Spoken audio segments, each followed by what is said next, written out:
Hi, Lisa. Hi, Nice to meet you. you too. Thank you. This has been very touching throughout this whole experience, just hearing Uh, about and seeing this connection with you with everybody else's animals. So it's really neat. yeah, the animals definitely come in full force. It's so fascinating and it's spirit led. So, I never know what we're going to talk about, even when, you submit questions. I'm like, well, let's just see. So, you've got two adorable babies.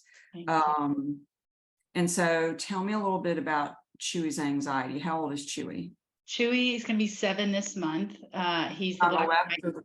Okay, that's what I thought. He's He's on the the black left. and white one.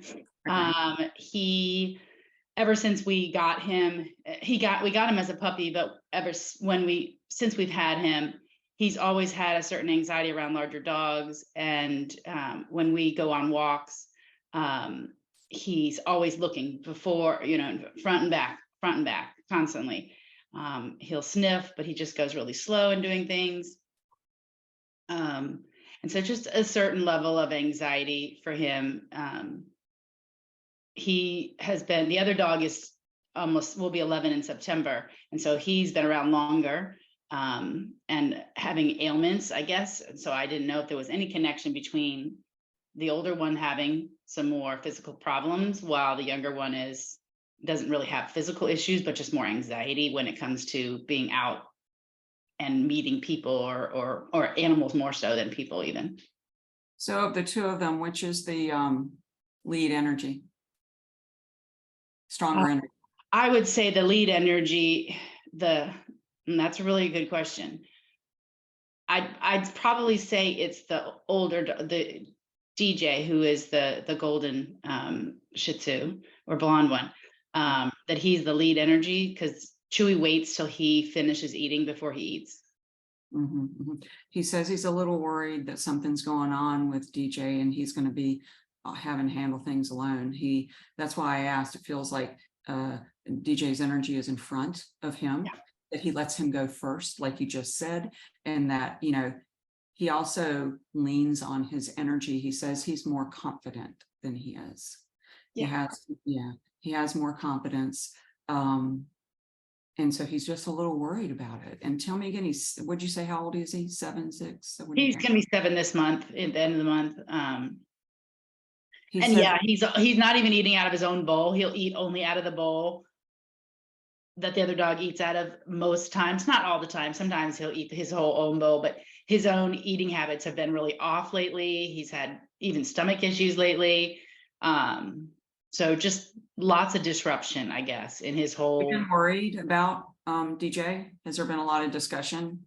Well, he recently had knee surgery, which has gone very well, but now we're seeing a lot more limping on the front paws. So I think there's a certain amount of arthritis that's really happening. So there's just a health thing. And when I was thinking about all the other things, you were talking with other people, I'm like, wow, we have so much transition happening. We had a lot of energy of change with our family is happening. We've had people cross over at this time too before. Yeah, it's a tough time, and yet it's an expansion time. And anytime there's expansion, we grow and we transition. So I understand that piece. That's what it is. There's been a lot of focus on DJ, and he's like, you're worried, so then he's worried, but he's also worried about himself. Like, I do. He doesn't know who he is without DJ. Yeah. It's kind of like when the kids go off to school, and then, we learn as mothers who we are without them, like who are our identity. So the animals are the same way. And he's a little concerned about that. So he's hoping he doesn't go anywhere. He wonders, do you think he's going somewhere soon? DJ? Oh, I don't think so, but we are in the process of potentially moving as a family. I mean, my husband and the 2 dogs at some point, because we have kids graduating. A kid graduated in December from master's and is moved home. So we just had someone move home and is working from here. So that's a whole nother person, hasn't been here in 6 years.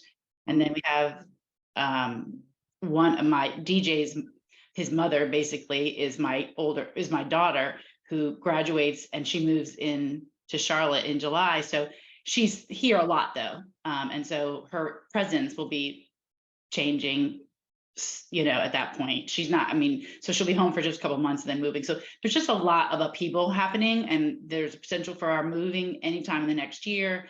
And so I think we have a lot of energy about unease, not sure where we're going to land, what's going to happen. But I hadn't really even thought about really communicating to them that you're coming with us. We're all going together. Like, I'm imagining the porch they'll have to sit on, and but I haven't really communicated it to them that there's space for you. We're planning, we buy cars so our dogs can fit in the car. A lot of things here, and you're definitely catching it at the right time, but the things that you're talking about are what he's feeling and they're feeling. Like, where am I going to land?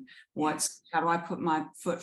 Like, where do I put my foot? What's next? So it's all this transition. You're all doing it together, like a little grape cluster going together. And we often forget, we don't give them the memo, and they need the memo, especially them, because they hear us talking and then they get concerned. There's a product, it's a supplement, and a vet recommended it. And I have a 17-year-old that I use this because she's got dementia for sure, called Soliquin, Sollequin. And you can buy it from Chewy, but it helps with anxiety, and it's helped my little Zoe tremendously. And it's a supplement, so it's not like you're drugging them up or anything. I'm wondering if that would help. But I think mostly too is like, be conscious of what you're talking about in the house. Yeah. Hear it. And like I said, they understand English. My animals have told me time and time again. I heard it the first time. You don't have to keep telling me, like rude. So, where we're like, do you hear me? And so, yeah, I think there's just a lot of unease. Well, he's having accidents all over the house. So, well, both of them are, but Chewy in particular, who usually didn't have accidents, it was the other one, and now he's having accidents a lot. He's just nervous about all the change. He doesn't like change that much. So we've got to navigate that piece for him and help understand that he may be one that, like, you have to hold his paw a little bit to get through the change. Yeah. Okay. That makes, and he's very tied to me. So when you're worried, he picks that up. So if your focus is on everybody and like DJ and what's going on, like, he's your little like sponge, like little SpongeBob. And so he's picking that up. So just be aware of it. Okay. That's helpful. Oh, good. I'm glad. Yeah. No, it makes all the sense. And I hadn't even, until we were hearing all the readings, hadn't even considered all the things that are up in the air for us, and all the change that has been happening and gonna happen. And even the fact we had put a whole bunch of clothes that we were starting to clean out and clear some stuff, and I'd put them in a room that I was going to eventually donate, which I just did. And he keeps going to the bathroom in front of that room. And so I guess just knowing that we're purging, and cleaning out, that, I guess that sense of that is really disruptive for him. Yeah, very much so. So now you know what to do, and hopefully, you can create a better line of communication, and that, just connect your heart to his. It's already connected, and, send that, let your heart talk to his. And that's the way any communication is done. Thank you. That's beautiful. That's very much relieving that, and I can do that with both. So yes, exactly. Yes, definitely. Good. I'm glad that helps.